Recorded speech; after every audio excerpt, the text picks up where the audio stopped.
The International Monetary Fund has outlined a 5-point proposal to restore stability in Sri Lanka's economy. In its report, the IMF said Sri Lanka's debt is unsustainable and that a comprehensive plan is needed to restore sustainability. But the central bank governor had earlier said there is no risk in debt repayments. Most of these loans are Sri Lankan-based loans, which we have already negotiated for rollover. So we don't really see too much of a risk there. We have approximately a further $12.5 billion of debt in ISBs to be repaid over the next 7 years. And our strategy has been, since it is difficult to go to the markets at this stage, we have found alternative sources of new financing, which has assisted us to repay the debt of the ISBs. The IMF has also said that money printing to finance budget deficits should be a last resort. The report adds that printing more money aggravates inflation risks. The central bank governor has said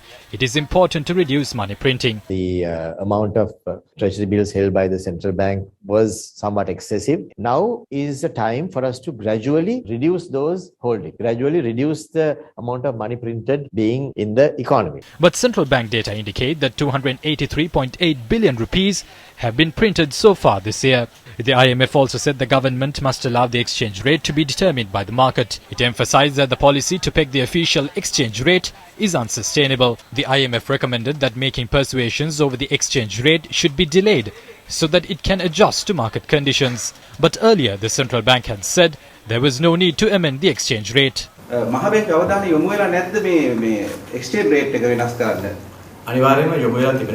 have certainly drawn our attention to that. If there is a requirement to make any changes, we will do that too. But right now, this is the ideal rate. The IMF recommended that Sri Lanka should increase income taxes and value-added taxes. It said tax exemptions have led to large revenue losses for the government and that Sri Lanka has one of the world's lowest tax revenues. The IMF said imposing retrospective taxes on past income affects a stable tax framework. The IMF has also said Sri Lanka needs an automatic mechanism to decide on fuel and electricity pricing. It said this is needed to eliminate energy subsidies that benefit the rich rather than the poor. In its report, the IMF also drew emphasis to the Colombo Port City project, which it said was important to boost investments. The report said it's important to limit tax concessions and comply with international tax standards.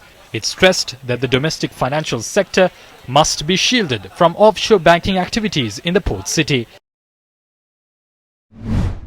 Over the years, the government neglected most of these essential principles when managing the economy. Partly as a result of that, we have ended up in a crisis. Even though the government mentioned that going to IMF will have a negative impact in terms of reducing what the pensioners receive, what the governments even receive. However, we do not see such recommendation as such. Government needs to consider this recommendation as a comprehensive policy package. Certain recommendations are welcome, especially on growth enhancing structural reforms and also on monetary policy issues. But government should critically handle certain recommendations given by the IMF. For an example, how to increase the income taxes level of the country under the current inflationary situation and how to manage public wage bill. Those are very sensitive to the general masses.